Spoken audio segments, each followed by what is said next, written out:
that's the car being loaded. Welcome back to the channel. So today you catch up with me at Carlton Tuning. And so now essentially they are tuning specialists. They do custom tuning, remaps for all shapes and sizes of vehicles. So essentially behind me is my TT strapped in, ready to go. So today we're looking at doing the DSG to try and get that a little bit smoother and essentially see first run how many horses this car still has from factory. It left the factory between 240 and 250 brake horsepower. They vary, but the advertised one is usually 247.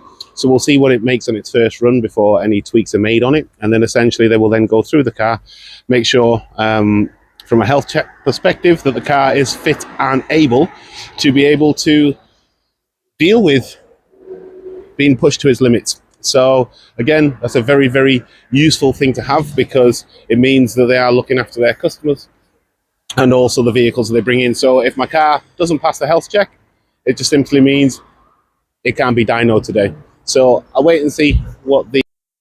So now in terms of tuning a 3.2 DSG, it's always a very interesting topic of conversation for people.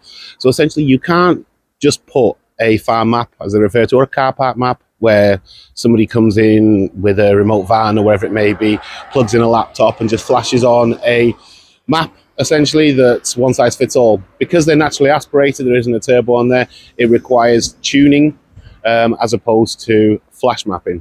So some people say there are benefits, other people say that it doesn't.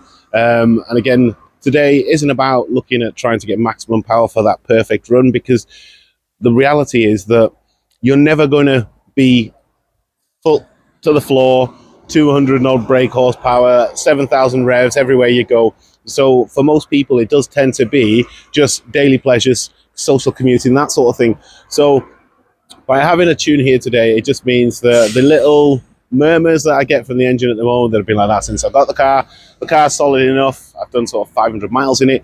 So today is just about tuning the engine to make sure that it is customized to the way that this car is set up over the last 21 years of usage. So I'm not expecting anything major, even if it's exactly the same horsepower, but the car feels a lot better, then I'd be happy with that outcome. And in terms of the DSG boxes, they ideally always need a customized tune because, yeah, it's a 20-year-old gearbox. So that essentially means that it will lose some of its functions in terms of its speed of response. When it's picking and choosing when to change gear, when you accelerate, you can do a DSG gearbox reset, of course, but again, this is well worthwhile. So essentially it's an experiment.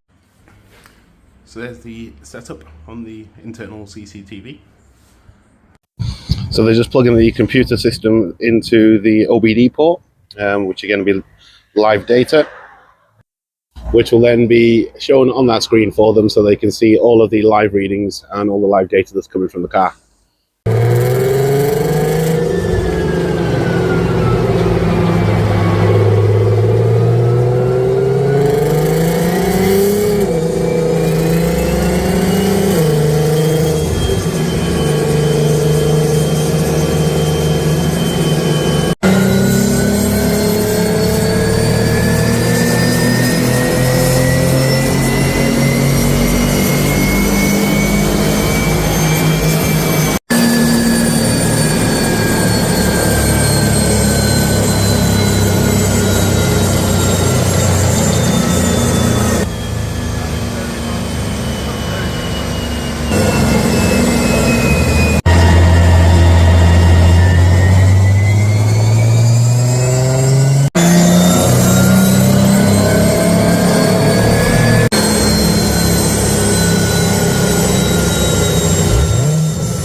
We've got 234, warmed up a little bit, 228, so it's lost less than 20 horses. That's quite impressive.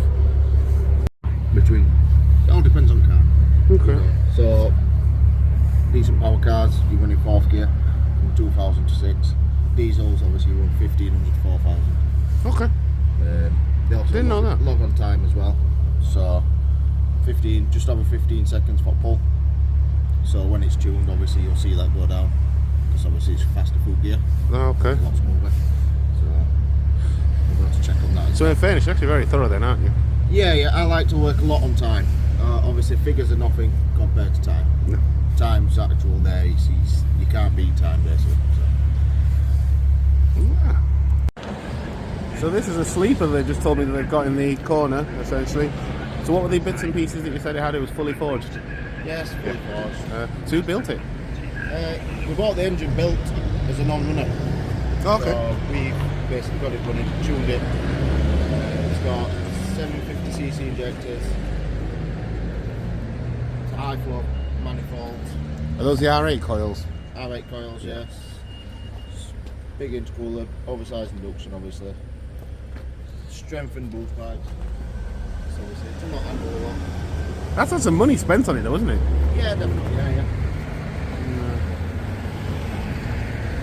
And that, folks, is the ultimate sleeper. And again, it's on air ride as well, you said, wasn't it? Yeah, it's on air ride, yeah. So what's the plan for it? Is it going... Finish it when I've got time. Oh, okay. Yeah. When I've got time, it's going to get finished off. So then be... Tidied up. And then take it to shows?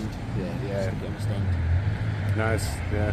One of the guys who actually did a lot of work for me, Shane, he's got a borer, but it's like proper quirky. So it's got like a Marvel roof liner with all the characters and things like that. So he bought my old engine on my other car. So he's got a 2.8 V5 at the moment. So he's now putting the 3.2 V6 in it. But yeah. After the first run, we're now just waiting for the computer to share the calibration information from the car's ECU, and then he's going to do some clever wizardry. Gearbox. So that's all been recalibrated. Yeah, gearbox is recalibrated, which is there. Okay. Just at the moment into writing the engine file. So, but it erases everything and rewrites into our software basket into it basically. So what do you do with the old file? Do you keep that on file? It's all on software, yeah. So if ever we need to use it, to come back we to can it. always go back to it. It's saved under reg. So if you ever change your reg, come back to that reg on. Yeah. Or at least remember it. Yeah. Oh, okay. But yeah, everything's saved on database. So we've always got a log of everything. All logs are kept with it so we can monitor what it's doing. And then obviously, if we need to make another revision on it, we can make another revision. That makes sense. So writing this program, how long did it take you? Not too long, to be fair. 10 minutes to build, 15 minutes at max. Okay. Obviously, we've done quite a few of them, so there's not a lot to change on these. Obviously, we've been non-turbo. Yeah, exactly. Yeah.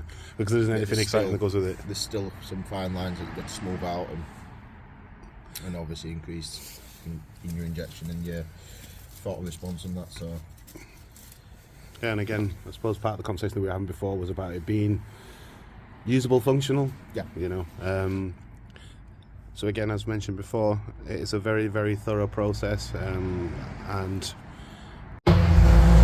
the new map program to the small one, we've seen that probably on now. So now we're just going to see how it runs with the new setup.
256 with 340 newton meters, and then a 248 325.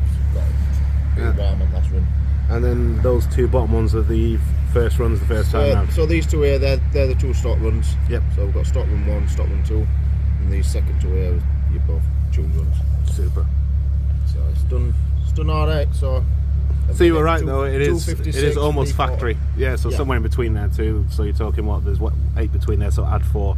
So yeah, roughly about 250, like you said. So yeah. Back to factory with a tweaked gearbox. That works for me.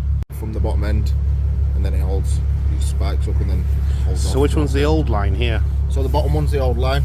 So if I just get off, I've got it. Yeah. Take that one off there. So that's your stock tune there. So stock one bottom. Yep. Stock one bottom there. That's your torque line. So your torque line just holds off, pulls all the way through. Your tune line, same again, just holds off, but it's a bit more responsive. This little bit of a flat spot here. Yeah, that's been smoothed. Yeah, it's been smoothed out. So overall, pretty happy. That's a good day's work, that. It's not bad. So you've heard it from the expert, because I'm no expert in terms of tuning, but I do know that the engine needed a tweak or two. So we've managed to rescue, well, the top end was 258, and it ran 238 on the first run. So I'd be more happy with sort of saying 252, because it's somewhere between the 248 and the 258, because it got heated. But again, as I said before, it isn't about absolute one runs. It's just taking the middle ground in between as to what the top one was, what the bottom one was, and then somewhere in the middle. But the car should be more responsive. So now it's a case of getting the paperwork through, and then taking it on the drive home. A big massive shout to Carlton Tuning. I will put the details in the description for those who are in and around Yorkshire, who are looking at perhaps getting their car tuned. DSG gearboxes, and as I say, they do a multitude of cars, so it isn't specific to any genre of car, but it is a very, very thorough process that they go through in terms of making sure that everything is firstly safe to run your car hard, and then essentially taking the time then to go back in, as you heard, to make sure that the live data that they've got from the car, they can then match that up and then see where the gaps are and where the drop-offs are, and then tune it and then put it on. They also keep a copy of the original file as well, so if you ever need to come back and look at it. So all in all, very good. So get paperwork done and let's test it out. So that's it. Drive back was about 45 minutes, about 20 miles there or thereabouts. Again, I can instantly see the difference with the gear changes, so the car was certainly more responsive than when I drove it down. 100% change there on that. So to me, was it worth it? Too right it was. But yeah, so I shall look forward to going to future events as well, just a few other bits and pieces to do. But again, you can follow me on the journey on the work that I'm getting done or that I'm doing, or getting help with, depending on what the level of difficulty is. If it's above level 1 difficulty, then tends to be help required. But I actually hope you enjoyed the video, and I'll catch you on the next one.